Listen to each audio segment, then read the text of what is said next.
สวัสดีครับวันนี้มาเบิ่งระบบ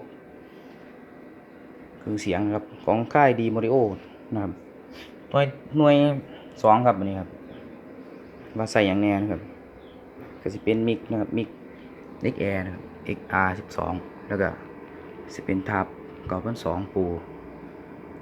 เป็นแท่นนะครับเป็นคอร์ดนั่นหรอครับคอร์ดธรรมดา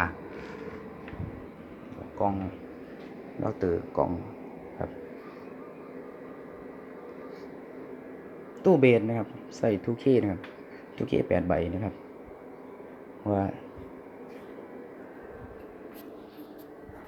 อัดเข้ากับได้โลออกไปแล้วมาลองฟังเสียงมันครับมันอยู่ในบ้านนะครับเปิดแห้งบ่ได้นะครับลองเทสเบิ่งซื่อเพิ่นว่า